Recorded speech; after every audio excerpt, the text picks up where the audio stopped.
Metro BMTC ಬಳಿಕ ಬೆಂಗಳೂರಿಗರ ಜೀವನಾಡಿಯಾಗಿದ್ದೇನೆ. ಟ್ರಾಫಿಕ್ನ ಜಂಜಾಟದಿಂದ ಮುಕ್ತಿ ಕೊಟ್ಟಿತ್ತು ಇದೇ ಮೆಟ್ರೋ. ಈಗ ರಾಜ್ಯ ಸರ್ಕಾರ ಬೆಂಗಳೂರಿನಿಂದ ಹೊರಗಿನ ಜಿಲ್ಲೆಗೂ ಮೆಟ್ರೋ ಸಂಚಾರಕ್ಕೆ ಮುಂದಾಗಿದೆ. ಬಿಎಂಆರ್ಸಿಎಲ್ನಿಂದ ವರದಿ ಕೂಡ ಸಿದ್ಧವಾಗಿದೆ. ಆದರೆ ಈ ಯೋಜನೆಗೆ ಆರಂಭದಲ್ಲಿ ವಿರೋಧವೂ ಕೇಳಿ ಬರ್ತಾ ಇದೆ.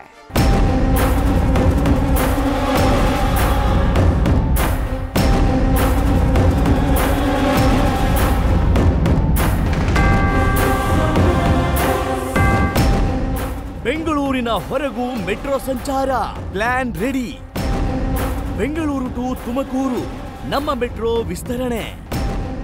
ಇದೇ ನೋಡಿ ಗುಡ್ ನ್ಯೂಸ್. ಅಂತರ್ ಜಿಲ್ಲೆಗೆ ಮೊಟ್ಟ ಮೊದಲ ಬಾರಿಗೆ ಮೆಟ್ರೋ ಸಂಚಾರ ವಿಸ್ತರಣೆಗೆ ಚಿಂತನೆ ಈಗಾಗಲೇ ನಡೆದಿದ್ದು, ಬಿಎಂಆರ್ಸಿಎಲ್ ಕಡೆಯಿಂದ ಕಾರ್ಯಸಾಧ್ಯತೆ ವರದಿ ಸಿದ್ಧವಾಗಿ ಸರ್ಕಾರಕ್ಕೂ ಸಲ್ಲಿಕೆಯಾಗಿದೆ. ಈಗಾಗಲೇ ನಮ್ಮ ಮೆಟ್ರೋ ಹಸಿರು ಮಾರ್ಗದಲ್ಲಿ ಸಿಲ್ಕ್ ಬೋರ್ಡ್ನಿಂದ ಮಾದಾವರವರೆಗೂ ಕಾರ್ಯಾಚರಣೆ ಮಾಡ್ತಿದೆ.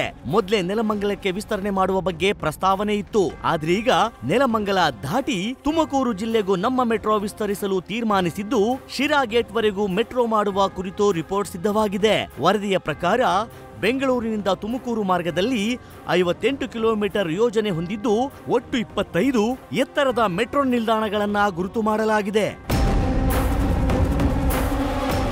ಆದ್ರೆ ತುಮಕೂರಿಗೆ ಮೆಟ್ರೋ ವಿಸ್ತರಣೆ ಸುದ್ದಿ ಕೇಳಿ ಬೆಂಗಳೂರು ದಕ್ಷಿಣ ಸಂಸದ ತೇಜಸ್ವಿ ಸೂರ್ಯ ಮತ್ತು ಬಿಜೆಪಿ ನಾಯಕ ಭಾಸ್ಕರ್ ರಾವ್ ವಿರೋಧ ವ್ಯಕ್ತಪಡಿಸಿದ್ದಾರೆ. ಬೆಂಗಳೂರು ಟು ತುಮಕೂರು ಮೆಟ್ರೋ ವಿಸ್ತರಿಸೋ ಸರ್ಕಾರದ ಈ ಆಲೋಚನೆ ಮೂರ್ಖತನದ್ದು. ಮೆಟ್ರೋ ನಗರದೊಳಗೆ ಸಂಪರ್ಕ ಸಾಧಿಸಲು ಇರೋದು. ಮೊದಲು ಬಾಕಿ ಇರುವ ಮಾರ್ಗ ಬೇಗ ಪೂರ್ಣಗೊಳಿಸಿ.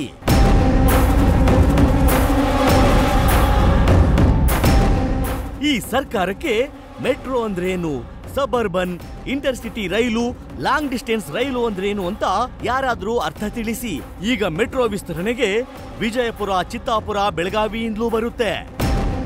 ಈ ಬೆನ್ನಲ್ಲೇ ಜನರಿಂದಲೂ ಮಿಶ್ರ ಪ್ರತಿಕ್ರಿಯೆ ವ್ಯಕ್ತವಾಗಿದೆ. 100% ಅನುಕೂಲ ಆಗುತ್ತೆ ಸರ್. ಟೈಮ್ 100% ಸೇವ್ ಆಗುತ್ತೆ. ಯಾಕಂದರೆ ರೆಗ್ಯುಲರ್ ಟ್ರಾವೆಲ್ ಮಾಡ್ತಾ ಇರ್ತೀವಿ. ಸೊ ಇನ್ಸ್ಟೆಡ್ ಆಫ್ ಬಸ್ಸಲ್ಲಿ ಬರೋದಕ್ಕಿಂತ ನಮಗೆ 50% ಟೈಮ್ ಸೇವ್ ಆಗುತ್ತೆ. ಫಸ್ಟು ಬೆಂಗಳೂರಲ್ಲಿ ಮಾಡಲಿ. ಎಲೆಕ್ಟ್ರಾನಿಕ್ ಸಿಟಿ ರೋಡು ಸಿಕ್ಕಾಪಟ್ಟೆ ಟ್ರಾಫಿಕ್ ಇದೆ. 2 ಅವರ್ 3 ಅವರ್ ಆಗುತ್ತೆ. ಆನೇಕಲ್ಲು ನಾವು ಎಲೆಕ್ಟ್ರಾನಿಕ್ ಸಿಟಿ ಹೋಗ್ಬೇಕಾದ್ರೆ ಫಸ್ಟು ಬೆಂಗಳೂರೆಲ್ಲ ಮುಗಿಸಿ ಆಮೇಲೆ ಬೇಕಾದ್ರೆ ತುಮಕೂರು ಮಾಡಲಿ, ಸಂತೋಷ. ತುಮಕೂರಿಗೆಲ್ಲ ಮೈಸೂರಿಗೂ ಮಾಡಲಿ. ಅಂದ ಹಾಗೆ ಬೆಂಗಳೂರು ಟು ತುಮಕೂರು ನಡುವೆ ಎಕ್ಸ್ಪ್ರೆಸ್ ಬಸ್, ಎಕ್ಸ್ಪ್ರೆಸ್ ರೈಲು ಸಂಚಾರ ಇದೆ. ಇದರ ನಡುವೆ ನಮ್ಮ ಮೆಟ್ರೋ ವಿಸ್ತರಣೆಯ ಚರ್ಚೆ ಈಗಷ್ಟೇ ಯೋಜನೆ ಸಿದ್ಧವಾಗಿದೆ. ಆದ್ರೆ ಕಾರ್ಯರೂಪಕ್ಕೆ ಬರುತ್ತೋ ಇಲ್ವೋ ನೋಡ್ಬೇಕು.